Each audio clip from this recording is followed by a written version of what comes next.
अनि त्यो कपालले कति घिन लाग्दो गरेर काट्यो त्यो सुधार केन्द्रमा बस्ने मान्छेको जस्तो गरेर। आज चाहिँ हाम्रो पार्टी छ। एउटा म्याडम यहाँ हुनुहुन्छ। गर्मीले मर्न लागिरहेछ, खानु पर्छ, पकाउनु परिहाल्यो। गर्मीमा बेसरी नै छ होइन। हामीले नपकाइ पनि हामी यहाँ छेउमा बस्नेलाई झन् गर्मी हुँदो रहेछ नि त। अब पकाउनु गुड धेरै त पकाइराख्नु त्यही पनि हामी हेर्नेलाई चाहिँ एकदम गर्मी हुने रहेछ क्या दिदी। उता चाहिँ हो ठुले आमाले चाहिँ बोरामा हो कि केमा पापड हाल्दै हुनुहुन्छ। ल साथी हो पुलाउको लागि नि गाजर काट्दै यता। तर पुलाउ बनाउने म चाहिँ होइन है, पुलाउ बनाउने दिदी हो, सिर्फ म काट्नको लागि मात्र। यहाँ चाहिँ हेर्नुहोस्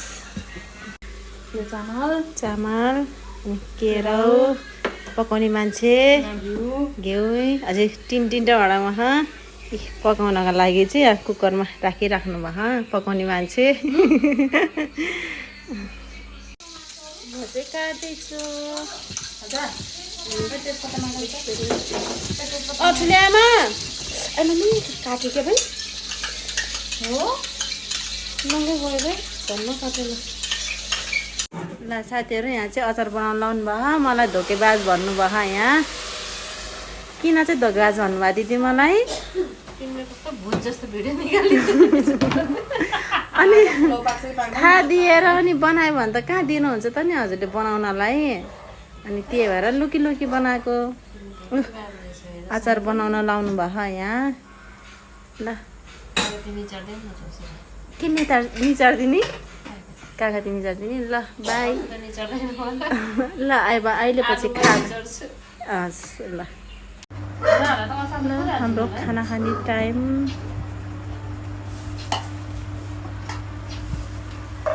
आजको मासु चाहिँ सरुले के भन्छ अरे धेरै हाल्दिनँ म। किन पिरो टक्क बनाउन पिरो बनाएर चाहिँ ल न यो हालेर उबारेर म दिन्छु तपाईँको भाग। ल साथीहरू खाए ल। यो रेसिपी मलाई थाहा छ है। यहाँ मासु देखाउन मासुको कुरा भएरमा। ल हेर्नुहोस् साथीहरू मासु खतरा भयो।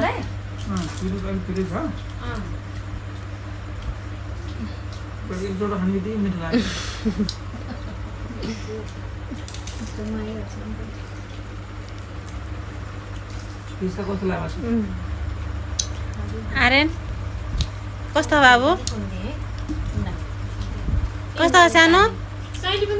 सानो कस्तो हो?